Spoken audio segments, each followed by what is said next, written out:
नाते गोंडा के प्रेस के साथियों का धन्यवाद देता हूँ। गोंडा जिले ने समाजवादी नेताओं को और समाजवादी ताकत को हमेशा बढ़ाने का काम किया। हमें याद है कि जब मैं पहली रथ यात्रा से यहाँ आया था, उस समय पंडित सिंह जी उन्होंने एक शानदार और ऐतिहासिक कार्यक्रम उस जमाने में कराया था। और जो आज अरशद हमारे जिलाध्यक्ष हैं पार्टी के, इन्होंने युवजन सभा का एक कार्यक्रम किया था।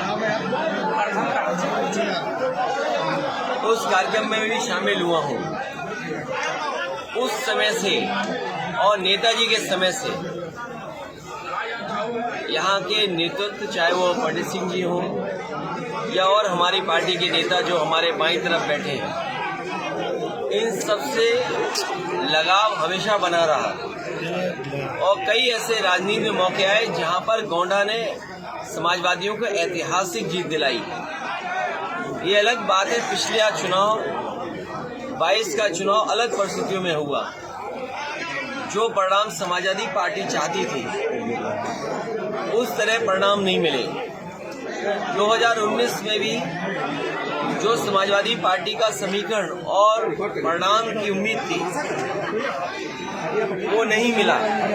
लेकिन आज जब हम 10 साल दिल्ली के सरकार के पीछे मुड़ के देखते हैं और उत्तर प्रदेश की सरकार जो पिछले बार 5 साल मिले और फिर लगातार सरकार चल रही है, वहाँ भी जो देश के प्रधानमंत्री वो 10 साल से, जो यहाँ के मुख्यमंत्री हैं वो भी 6-7 साल हो गए उनके, और ये तीसरा बजट पेश होने वाला है। जो लोग जीरो टॉलरेंस का नारा देते हैं, जो लोग कहते हैं कि कानून व्यवस्था पर जीरो टॉलरेंस पॉलिसी है, और गोंडा के लोगों से क्या पूछना, बताओ, हंसिए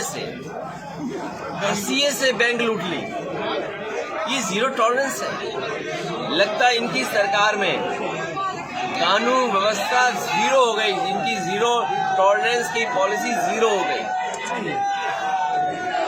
और अस्पताल का हाल तो ये है, मुझे याद है एक रात में लगभग 11-11:15 बजे जग रहा था, और इसी गोंडा की एक खबर मैंने देखी टीवी पर जो चली, एक श्रीवास्तव परिवार, उसके परिवार के सदस्य डॉक्टरों से लड़ रहे हैं और डॉक्टरों से ये कह रहे हैं कि तुमने इंजेक्शन लगा दिया मेरी परिवार के सदस्य जिसकी जान चली गई, वो गर्भवती महिला की।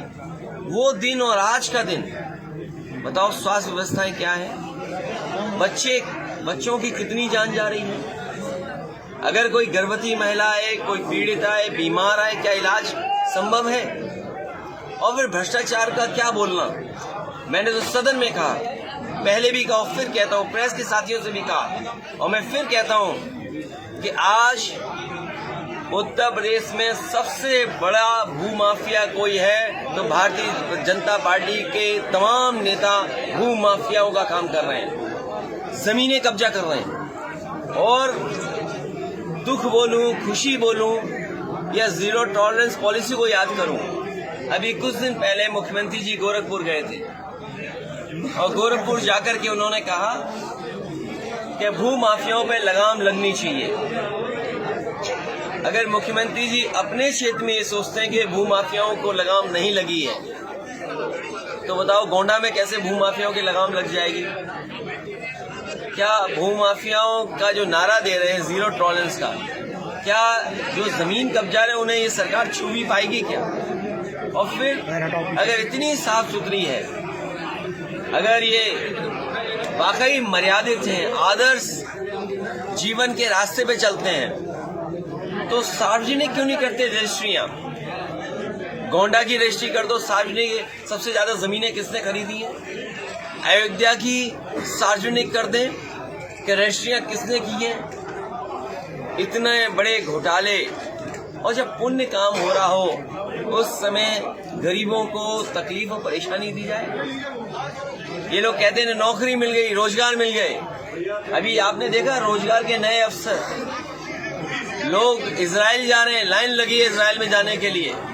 सोचो, वॉर जोन में यहाँ के नौजवान 40,000 45,000 रुपए की नौकरी करने जा रहे हैं। जो निवेश के सपने दिखाए थे, निवेश कितने जमीन पर पहुंचे। हमारे किसान की क्या आय दोगुनी हो गई, ये प्रधान और हमारे पत्रकार जानते होंगे।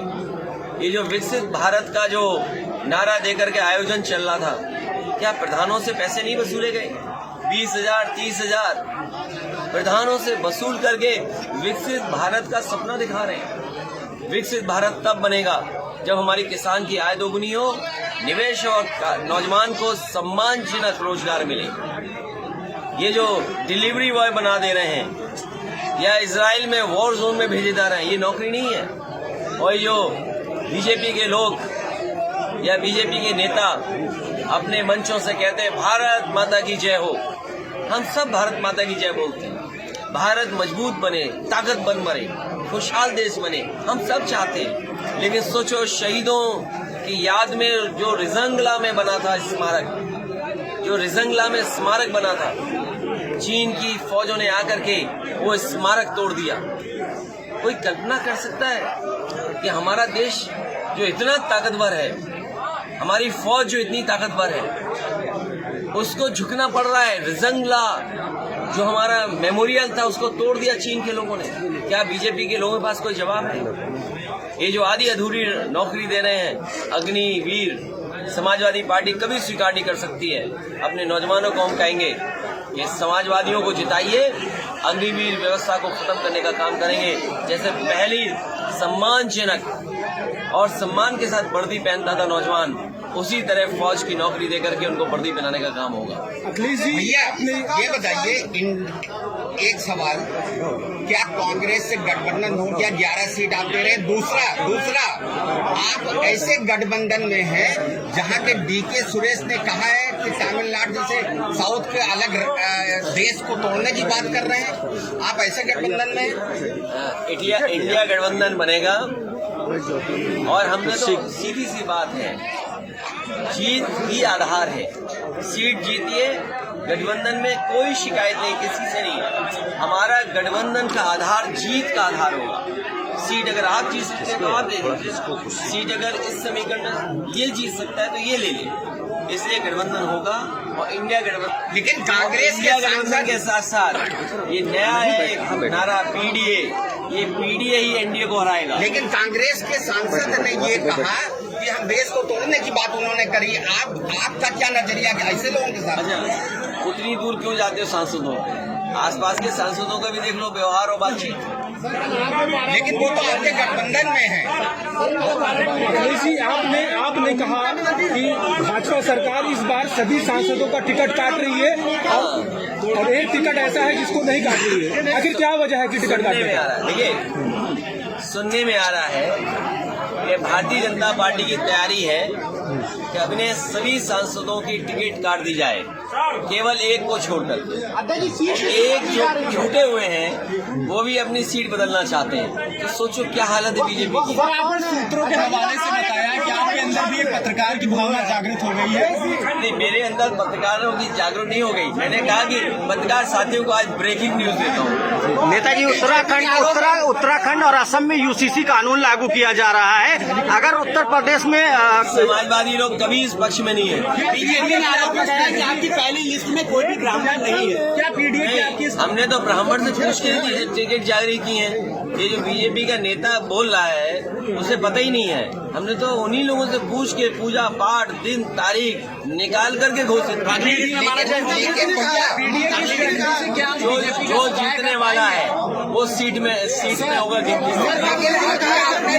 माता की जय बोली, अभी आपने भारत माता की जय बोली और ऐसे गठबंधन के साथ है जिन्होंने देश तोड़ने की बात करी है। क्या नजरिया आपका? ये जिस पार्टी के नेता है वो पार्टी जवाब देगी। हमारा सवाल ये कि रिजंगला का जो मेमोरियल है वो अगर चीन तोड़ देगी तो बताओ भारत के लोग क्या जवाब देंगे? सर, पीडीए नेताजी सफाई कर पाएंगे क्या लगता है? 90% लोग पीडीए के साथ हैं। सर, गोंडा में एक सांसद पर डकैती करने का मुकदमा दर्ज हो गया। तो ये सोचिए आप, जो जो मुख्यमंत्री गोरखपुर में कह रहे थे भूमाफिया, सुना है गोंडा में भी इस तरह का भूमाफिया वाला मामला निकला है। हमें उम्मीद है जो जीरो टॉलरेंस का नारा दे रहे हैं वो ऐसे जितने भी जमीन का काम कर रहे हैं उनके खिलाफ कार्रवाई से अखिलेश जी, देश की ने कहा कि भारतीय जनता पार्टी बांटो और राज करो की नीति पे काम कर रही है, क्या कहना है उस पर आप? देखिए, एक मिनट भाई, अभी बोले देखिए, एक मिनट रुक जा भाई। बीजेपी की बांटने की राजनीति, बीजेपी की नफरत की राजनीति कामयाब नहीं होगी। पीडीए की ताकत, पीडीए रणनीति कामयाब होगी। देश की न्यायपालिका लगातार अल्पसंख्यकों के विपक्ष जो है फैसले आ रहे हैं। ऐसे में जिस तरीके से पहले बाबरी मस्जिद, उसके बाद में ज्ञान वापी पे फैसला आया है, तो न्यायपालिका को किस तरीके से देखते हैं लगातार जो विरुद्ध फैसले आ रहे हैं? जो आपने दूसरी सवाल उठाया है, न्यायपालिका का हम सब सम्मान करते हैं। न्यायपालिका का हम सब सम्मान करते हैं, लेकिन कई बार ये देखने को मिल रहा है कि सरकार ये कोशिश कर रही है कि जो बाबा साहब भीमराव अम्बेडकर जी का संविधान है जिसके तहत हमें अधिकार मिलता है, हमें अधिकार को छीनने का काम करें। अगर कहीं से कोई फैसला आया है, अगर हम उस फैसले के खिलाफ किसी और दूसरे कोर्ट में जाना चाहें, उस तक का अवसर सरकार नहीं दे रही है। ये सरकार के जानबूझ करके ये रणनीति बना के चलती है जिससे दूसरों के अधिकार छिन जाएं, उन्हें मौका न मिले और कोर्ट में जाकर के अपने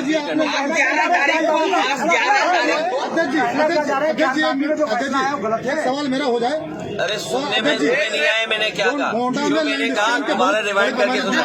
ये बीजेपी के लोग सब अधिकार छीन रहे हैं, अधिकारों को छीनने का काम कर रहे हैं। याद कीजिए 3 काले कानून किसानों के लिए लाए जा रहे थे, इसलिए कि वो उद्योगपतियों की मदद करना चाहते थे।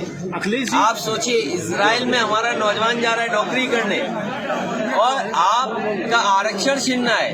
आप सोचिए आरक्षण हमें संविधान से मिला है और संविधान में आरक्षण की जो भाव था, जो मंडल कमीशन का भाव था, वो कोर्ट से छीनाया नहीं, क्या छीना गया। इसीलिए हम अपनी जनता को बताना चाहते हैं, बीजेपी के लोग एक एक कर करके संविधान को खत्म करना चाहते हैं, लोकतंत्र को खत्म करना चाहते हैं। अखिलेश जी, ईवीएम मशीन को लेकर जिस तरीके से ईवीएम से चुनाव न हो, उसको लेकर जंतर मंतर पर लगातार ये जो सवाल है, यहाँ भी लोग जानते होंगे, अभी सरकार ने कैबिनेट से फैसला लिया था कि साइबर थाने खोले जाएंगे। उत्तर प्रदेश में सबसे ज्यादा साइबर थाने खुल गए, सबसे ज्यादा साइबर क्राइम उत्तर प्रदेश में हो रहा है। तो ये कहीं न कहीं सवाल खड़ा करता है, लेकिन क्योंकि चुनाव बिल्कुल करीब है, इसलिए समाजवादियों ने संकल्प लिया है और जनता से भी हम अपील करेंगे, अपने पीडीए के लोगों से अपील करेंगे, जो वंचित हैं, शोषित हैं, जो दुखी हैं, जो अपमानित हुए हैं, कि सब मिलकर के ईवीएम से बीजेपी को हटाओ। बीजेपी को हटाओगे तो बीजेपी को हटाओगे तो ईवीएम भी हटेगी। लोकसभा के आप तो नहीं मांग रहे टिकट, ठीक है, हम तय कर देंगे।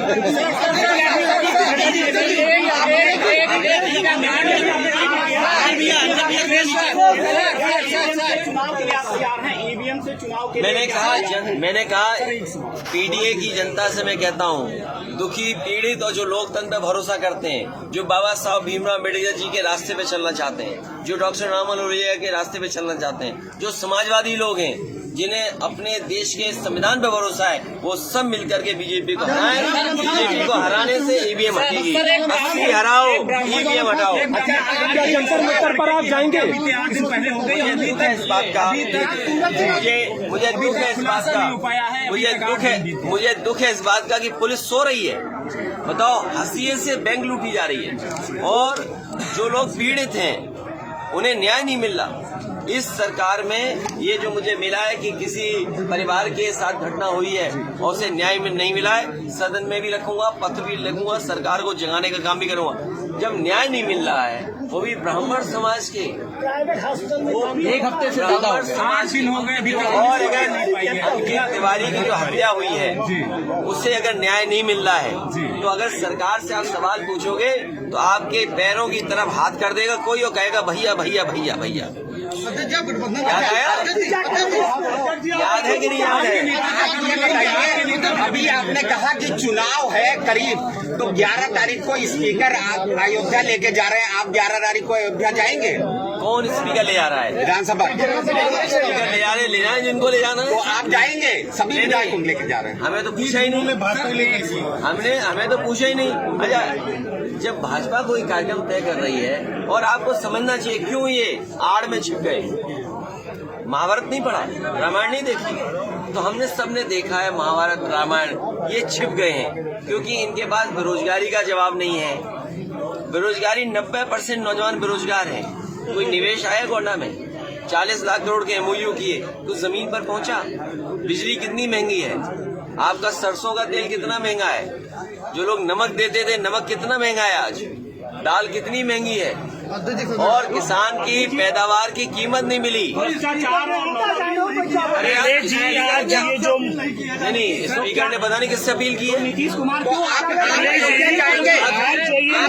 मैं आपसे के सामने बैठा आप प्राण प्रतिष्ठित। ऐसा है जब आप तो मुझे धार्मिक व्यक्ति लगते हैं, तो हाँ, मुझे लगता है ये धार्मिक व्यक्ति है।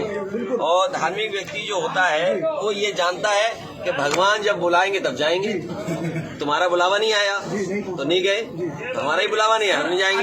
और नहीं, जब आपका बुलावा आएगा तो आप रोक नहीं पाओगे। इंडिया का गठबंधन छोड़ के नीतीश कुमार चले गए। नहीं, जब बुलावा आएगा तो जाएंगे, भगवान बुलाएंगे तो जाएंगे, भगवान बुलाएंगे तो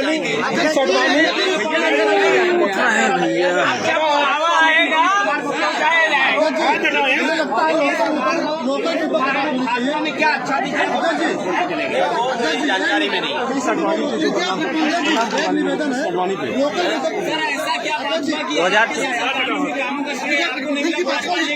क्या चीज आपके शासनकाल में हुई कामों का श्रेय आपको मिल रहा है? यहाँ की सारी सड़कों को बताती है।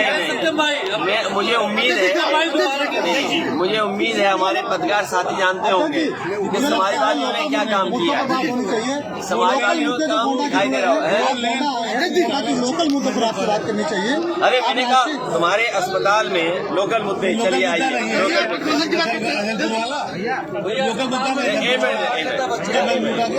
एक मिनट, तुम्हारे लोकल मुद्दा अंकित तिवारी की हत्या, उसको न्याय मिलना चाहिए। लोकल मुद्दा में हंसिया नहीं दिखाई दिया तो मत जाना। मोबाइल अच्छा हुआ तो हंसिया लगा के तुम्हारा मोबाइल छीन लेगा कोई। हमारे ऊपर हमला हुआ है, लैंड स्कैम की खबर हमने चलाई, हमारे ऊपर हमला हुआ। तो हमें पूरी सूचना दीजिए जिससे सदन में उठा सकें।